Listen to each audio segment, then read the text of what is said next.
সব দলের স্বতঃস্ফূর্ত অংশগ্রহণে বাংলাদেশের সুষ্ঠু নির্বাচন দেখতে চায় আন্তর্জাতিক মহল। সেন্টার ফর গভর্নমেন্ট স্টাডিজ আয়োজিত মিট দ্য অ্যাম্বাসেডর অনুষ্ঠানে এমন প্রত্যাশার কথা জানিয়েছেন জাপানি রাষ্ট্রদূত ইতো নাওকি। এ সময় জাপানি রাষ্ট্রদূত বলেন, মিয়ানমারের বর্তমান পরিস্থিতিতে ব্যাপকভাবে রোহিঙ্গা প্রত্যাবাসন চ্যালেঞ্জিং। সোমবার সকালে রাজধানীর গুলশানে আয়োজিত মিট দ্য অ্যাম্বাসেডর অনুষ্ঠানে মুখোমুখি হন ঢাকায় নিযুক্ত জাপানি রাষ্ট্রদূত ইতো নাওকি। এ সময় সমসাময়িক নানা বিষয় নিয়ে কথা বলেন তিনি। এক প্রশ্নের জবাবে রাষ্ট্রদূত জানান, আন্তর্জাতিক মহলের মতোই জাপানও বাংলাদেশে একটি শান্তিপূর্ণ ও গ্রহণযোগ্য নির্বাচন দেখতে চায়।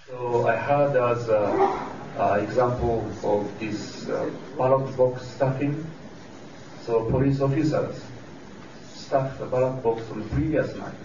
So ballot box stuffing should never be repeated.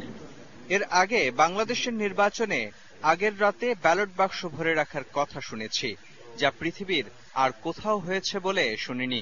আমরা আশা করব এবার তেমন কোনো সুযোগ থাকবে না। আগামী নির্বাচন সুষ্ঠু ও গ্রহণযোগ্য হবে। এ বিষয়ে দেশের আইন শৃঙ্খলা বাহিনী আরও সতর্ক থাকবে বলেও আশা করছি। আমরা একটি সুষ্ঠু ও সুন্দর নির্বাচন প্রত্যাশা করি। নির্বাচন নিয়ে আন্তর্জাতিক মহলেও জাপানের মতামতের গুরুত্ব রয়েছে। আমরা আগামী নির্বাচনে সব রাজনৈতিক দলের অংশগ্রহণ দেখতে চাই। এ সময় বাংলাদেশ ও জাপানের দ্বিপাক্ষিক সম্পর্কের চিত্র তুলে ধরেন ইতো নাওকি।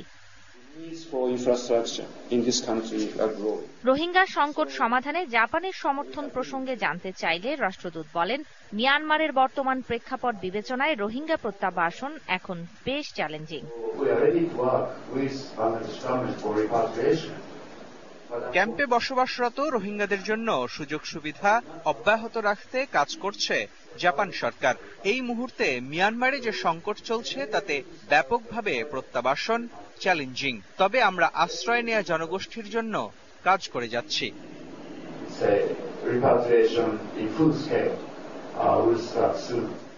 এ সময় রাষ্ট্রদূত জানান, অতীতের মতোই আগামী দিনেও উন্নয়ন অগ্রযাত্রায় জাপানকে পাশে পাবে বাংলাদেশ। জীবন পূর্ণ করো, জীবন পূর্ণ করো দহন গানে, আগ্নে পরশমণি ছোঁয়াও প্রাণে। Sumi Rahman, DBC news, Dhaka. Colour, texture, design ও থিকনেসের বিশাল রেঞ্জ থেকে